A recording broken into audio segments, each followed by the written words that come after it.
आसंतु देश विदेशर किछि खबर उपरे नजर पकाइबा। सुभद्रा प्रसंग को नहीं उपमुख्यमंत्री प्रभाती परिडा बीजेडी को काउंटर करिसंती। से कहिसंती राज्य रे 21 रु 60 वर्ष महिला संख्या 2,25,00,000।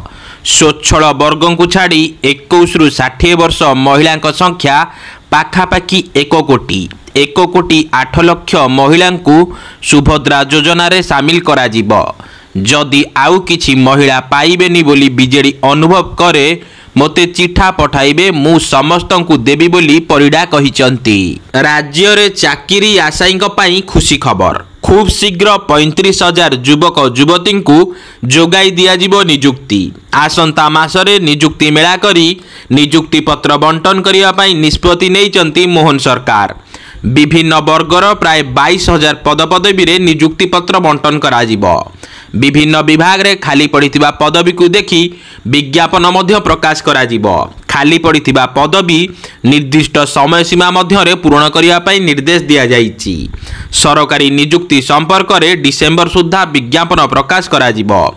सूचनायोग्य राज्य रे खाली पड़िथिबा 1,32,459 पदवी सरकार पूर्ण करिया पई निष्पत्ति नेइचंती। परवर्ती खबर 300 यूनिट पर्यंत मागणा बिजुली देबे कि सरकार स्पष्ट कले विभागीय मंत्री। सूचना अनुसार ओडिशा विधानसभा निर्वाचन पूर्वरु तत्कालीन सरकार 150 यूनिट पर्यंत मागणा बिजुली देवा पई घोषणा करथिले।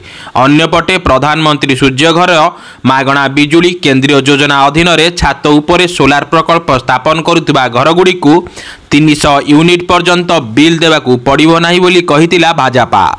जाहाकू नेई एबे द्वंद्व उपजिबारु विभागीय मंत्री स्पष्टीकरण रखिचंती। 300 यूनिट पर्यंत मागणा बिजुली जोगाण व्यवस्था नहीं कौनसी घोषणा करा जाय नाही बोली उपमुख्यमंत्री तथा शक्ति मंत्री कनक वर्धन सिंहदेव स्पष्ट करिसंती। से कहिसंती प्रधानमंत्री सूर्यघर मागणा बिजुली केंद्रीय योजना यह अधीन रे छात उपरे सोलार प्रकल्प स्थापन करा जाए। घरगुड़ी को 300 यूनिट पर्यंत बिल देवा पई पड़िबो नाही। एही बाबदरे केंद्र सरकार 3 किलोवाट पर्यंत सोलार प्रकल्प स्थापन पई 78,000 टंका रिहाती प्रदान करुचंती। एही प्रकल्प द्वारा मासिक 300 यूनिट रु अधिक बिजुली उत्पादित होई परिबो। एहा द्वारा उपभोक्ता माने लाभवान हेबे बोली से कहिचंती। अन्य पक्षरे बरगड़ जिल्ला रे मागणा बिजुली शक्ति जोगाण आधार रे उपभोक्ता बिजुली मीटर बाहर करि देउतिबार जणा पड़िछि।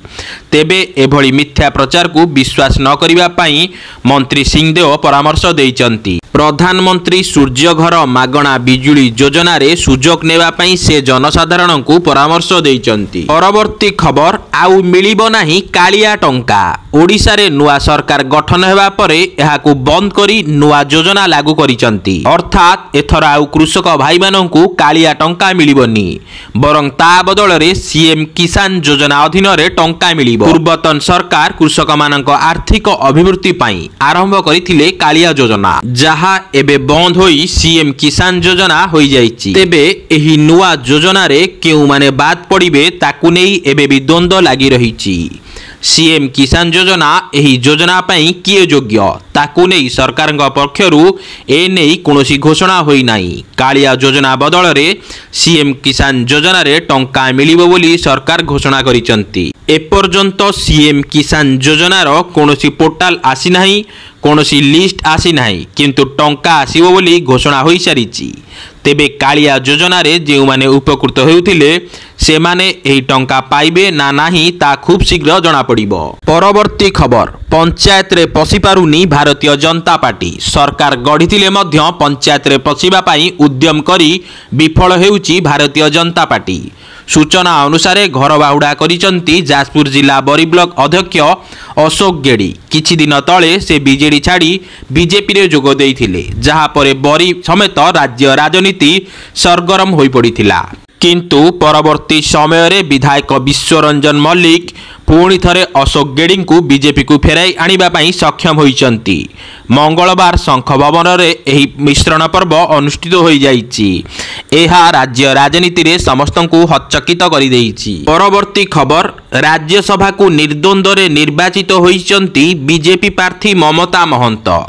एकमात्र प्रार्थी होइतिबारु से निर्द्वंद्व रे निर्वाचित होइचंती। गत 21 तारिख दिन ममता महंत बीजेपी प्रार्थी होइतिले। विधानसभा पहुंची सर्टिफिकेट नहीं ममता महंत। परवर्ती खबर, बंगोपसागर रे आउ एक लघुचाप क्षेत्र सृष्टि होई पारे। 29 तारिख सुधा पूर्व केंद्रीय उत्तर बंगोपसागर रे लघुचाप क्षेत्र सृष्टि हेबा नै पूर्वानुमान करिछि पाणीपाग विभाग केंद्र। एहार प्रभाव रे 28 तारिख रु 31 तारिख जाए प्रबल वर्षा होई पारे। परवर्ती खबर, भारतीय जनता पार्टी अगस्त 28 तारिख रे पश्चिम बंग रे 12 घंटिया बंद डाकरा देइछि।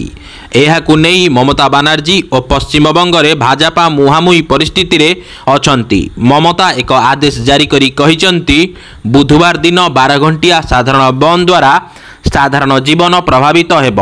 पश्चिम बंग सरकार 12 घंटिया साधारण धर्मघटरे भाग न नेबा पई लोकन को अनुरोध करिसंती। बंद सत्वे स्वाभाविकता बजाय रखिबा पई समस्त आवश्यक पदक्षेप ग्रहण करिबो बोली प्रशासन निश्चित करिछि। सूचना थाउ कि ममता सरकार विरुद्ध रे छात्र समाज नवान्न आंदोलन करिछि। एहाकु नेई पुलिस लाठीचार्ज करने सहित लुहाबुहा गैस व्यवहार करी प्रदर्शनकारी को अटकाइबा पई चेष्टा करिछि। परवर्ती खबर, सेप्टेम्बर 2 रु आरंभ हेब बीजेपी सदस्यता अभियान। एही अभियान रे मोदी हेबे भाजपार प्रथम सदस्य। सूचना अनुसार प्रधानमंत्री नरेंद्र मोदी को दलर प्रथम सदस्य करी सेप्टेम्बर 2 रे भाजपा राष्ट्रीय अध्यक्ष जेपी नड्डा एही अभियान आरंभ करिवे। मिस कॉल माध्यम रे प्रधानमंत्री नरेंद्र मोदी पुणी थरे भाजपार सदस्य हेबे।